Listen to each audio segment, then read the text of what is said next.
Hello ভাইয়া, কি অবস্থা তোমাদের? তো আশা করি তোমরা সবাই ভালোই আছো। আমি তোমাদের রিহামুন ভাইয়া, পড়াশোনা করতেছি ঢাকা বিশ্ববিদ্যালয়।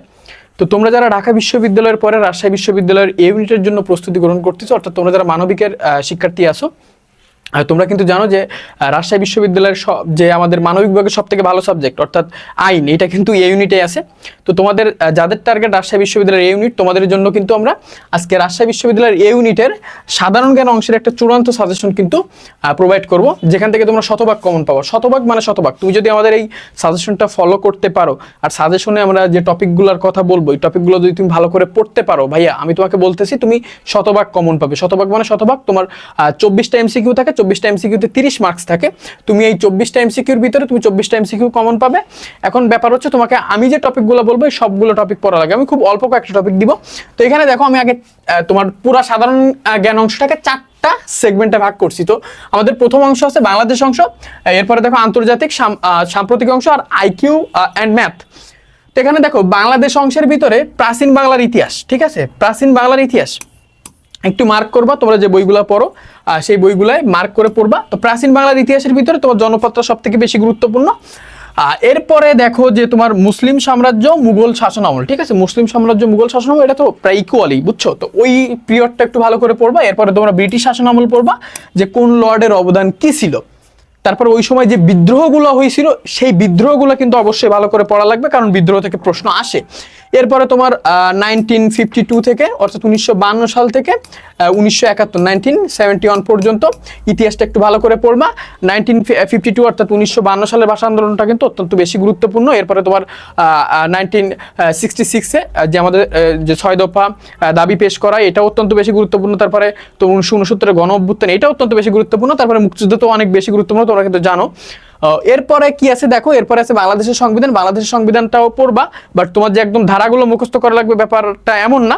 একদম ডিরেক্ট ধারা থেকে প্রশ্ন খুবই কম আসে, বাট তুমি বেসিক ব্যাপারগুলোতে একটু ধারণা নিয়ে যাবা। তারপরে দেখো বাংলাদেশের যে গুরুত্বপূর্ণ ভৌগোলিক স্থান ও স্থাপনা, এইগুলো, এই যে ব্যাপারগুলো আছে, এই ব্যাপারগুলো পড়ে ফেলবা, এখান থেকে জেনারেল প্রশ্ন আসে। এরপরে কি আছে দেখো, এরপরে আছে বাংলাদেশের আদিবাসী, অর্থাৎ ক্ষুদ্র নৃগোষ্ঠী। ক্ষুদ্র নৃগোষ্ঠী কারা কোথায় বসবাস করে, কারা কোন ধর্মাবলম্বী, এই জিনিসগুলো একটু মাথায় রাখবা। কাদের উৎসব কোনটা, বুঝছো? এটা কিন্তু অত্যন্ত বেশি গুরুত্বপূর্ণ। এরপরে দেখো বাংলাদেশের কৃষি ও খনিজ সম্পদ, মানে এইটা ব্যাপার হচ্ছে যে তোমার মানে কয়লার জন্য কোন এলাকাটা বিখ্যাত, বা কোথায় কোন মানে কয়লা খনিটা আছে, এটা হচ্ছে খনিজ সম্পদের ভিতরে আছে। তারপরে মনে করো যে কোন পণ্য উৎপাদনে কোন জেলা প্রথমে, অর্থাৎ কোন একটা পণ্য উৎপাদন সব থেকে বেশি কোন জেলায় হয়। তো এই জিনিসগুলো একটু মাথায় রাখার চেষ্টা করবা। এরপরে কি আছে দেখো, বাংলাদেশের নদ নদী ও পাহাড় পর্বত, ঠিক আছে? নদ নদীর ভিতরে বেসিক্যালি যে জিনিসটা তোমাদের সব থেকে বেশি আসবে, সেটা হচ্ছে কোন নদীর উপনদী কোনটা, কোন নদীর শাখা নদী কোনটা। ক্লিয়ার? তো এই জিনিসগুলো একটু ভালোভাবে পড়ার চেষ্টা করবা। তারপর বাংলাদেশের কোন পাহাড়ের অবস্থান কোন জেলায়, এই জিনিসটা একটু মাথায় রাখার চেষ্টা করবা। এরপরে চলচ্চিত্র, গান, চিত্রকর্ম। তো এর ভিতরে যে জিনিসটা সব থেকে বেশি গুরুত্বপূর্ণ, সেটা হচ্ছে চলচ্চিত্র আর চিত্রকর্ম। মানে কোন একটা চিত্রকর্মের নাম দিয়ে বলবে যে এইটার আর্টিস্টটা কে, মানে কে আঁকাইছে ছবিটা, ঠিক আছে? কে ছবিটা আঁকাইছে। তারপর এরকম চলচ্চিত্র বলতে এটা তোমার বেসিক্যালি মানে এমন রেফার করে যে চলচ্চিত্র গতানুগতিক যে চলচ্চিত্র আমরা দেখি ওইটা কিন্তু না, তোমার অনেক আগের চলচ্চিত্র, ঠিক আছে? যেমন তোমার 1952 থেকে 1971 এই সময় যে চলচ্চিত্রগুলো তৈরি করা হয়, যেমন জহির রায়হানের নেতৃত্বে যে চলচ্চিত্রগুলো হয়। তো এরকম বিখ্যাত ব্যক্তি যারা চলচ্চিত্র নির্মাণ করছে, তাদের অর্থাৎ আগের সময়ের চলচ্চিত্র, রিসেন্ট যে মানে মুভিগুলো, এই মুভিগুলো কিন্তু নাম আসে না। এরপরে কি আছে দেখো, বাংলাদেশের খেলাধুলা। খেলাধুলা খুবই গুরুত্বপূর্ণ, এখান থেকে তুমি 1 মার্ক মাস্ট পাবা, ঠিক আছে? তো খেলাধুলা অংশটা ভালো করে পড়া লাগবে। এরপরে কি আছে দেখো, আন্তর্জাতিক অংশ। তো আন্তর্জাতিক অংশে কি আছে, আন্তর্জাতিক অংশে সব থেকে গুরুত্বপূর্ণ সেটা হচ্ছে ভৌগোলিক উপনাম, ঠিক আছে? ভৌগোলিক উপনাম, ভৌগোলিক উপনাম, ঠিক আছে? ভৌগোলিক উপনাম একদম পড়ে পুরা একদম নির্যাস মাথার ভিতরে ঢুকাই নিবা।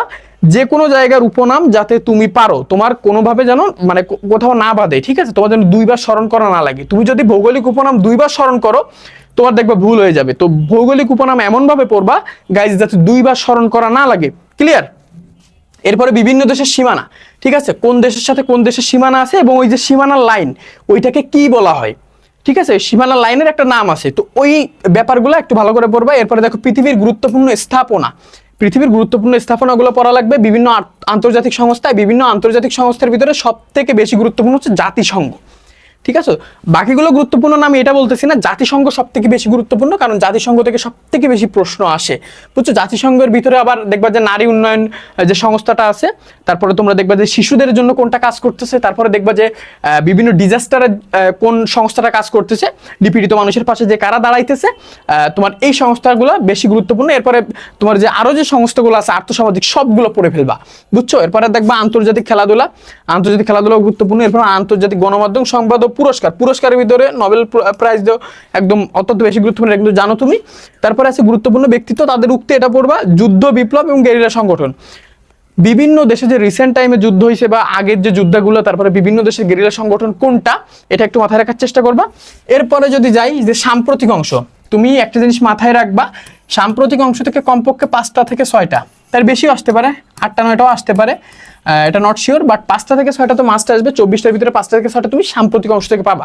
এবং সাম্প্রতিক অংশের ভিতরে তুমি যখন পড়বা, অনেক ব্যাপার তো তোমাকে একটু সিলেক্টিভ ওয়েতে পড়া লাগবে। সিলেক্টিভ ওয়ে বলতে আমি কি বুঝাইছি, দেখো সাম্প্রতিক অংশের ভিতরে সব থেকে বেশি গুরুত্বপূর্ণ হচ্ছে খেলাধুলা, তারপরে উদীয়মান ব্যক্তিত্ব, এরপরে রাজনৈতিক পরিবর্তন ও বিপ্লব, বুঝছো। তোমার বাংলাদেশে যে সরকার পতন হলো, সিরিয়ায় সরকার পতন হলো, আমি এইগুলোর কথা বলতেছি।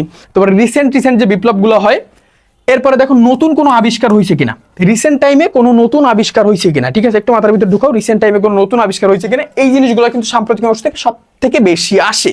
এরপরে কি আছে দেখো, আইকিউ আর ম্যাথ, এই পার্টটা তোমাদের দেখে কেমন একটু লাগতেছে না, উইয়ার্ড লাগতেছে। আইকিউ বলতে কি জানো, এখানে আইকিউর ব্যাপারটা এটা একদম যে লাইট লেভেলের আছে, জাহাঙ্গীরনগরের মতো এত ডিপ দেয় না, যে তোমার মানসিক দক্ষতার ব্যাপারটা জাহাঙ্গীরনগরের মতো এত ডিপ দেয় না, একদম লাইট লেভেলে আসে। তো এখানে তোমার জেনারেল সায়েন্সও থাকতে পারে, ঠিক আছে।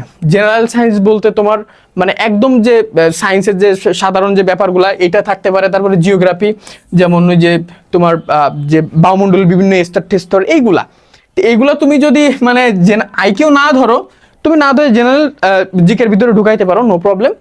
তারপরেও তোমাদের অনেকের প্রশ্ন থেকে যাবে যে ভাই আইকিউ আসে আমরা শুনছি, কিন্তু আইকিউটা মূলত কোথা থেকে আসে। তো আমি এই কারণে একটু আলাদা করে কিন্তু তোমাদের জন্য প্রোভাইড করছি। এরপরে দেখো অ্যানালজি আসতে পারে। অ্যানালজি ব্যাপারটা কি জানো, অ্যানালজি হচ্ছে এটা তোমার ইংলিশের একটা টপিক, বাট কখনো কখনো আমি যে বছর পরীক্ষা দিই আমার কিন্তু একদম স্পষ্ট মনে আছে, আমার এটা অ্যানালজি আইকিউটা অ্যানালজি টাইপের আসছিল, আমার এখনো মনে আছে। দ্যাটস আমি কিন্তু এখানে অ্যানালজি অ্যাড করছি।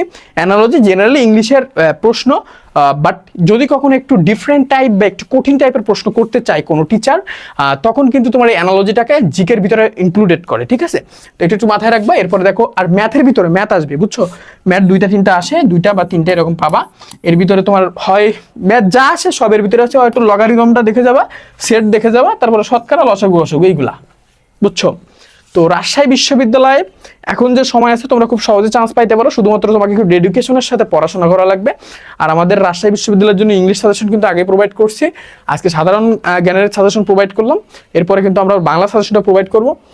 তো রাজশাহী বিশ্ববিদ্যালয়ে যারা আইন নিয়ে পড়তে চাও তোমাদের কিন্তু ভালো করে পড়ালেখা করা উচিত। আর রাজশাহী বিশ্ববিদ্যালয়ে মানে এখনো যে টাইম আছে গাইস, তোমরা যদি একটু ভালো করে পড়াশোনা করো তুমি কিন্তু খুব সহজে চান্স পাইতে পারবা। তো হাল ছেড়ো না, একটা পাবলিক বিশ্ববিদ্যালয়ে চান্স না হওয়া পর্যন্ত, ঠিক আছে, একটা কাঙ্ক্ষিত সাবজেক্টে চান্স না হওয়া পর্যন্ত গাইস হাল ছাড়া যাবে না, পড়াশোনা করতেই হবে, বুঝছো। এই জিনিসটা মাথার ভিতরে ঢুকায় নাও।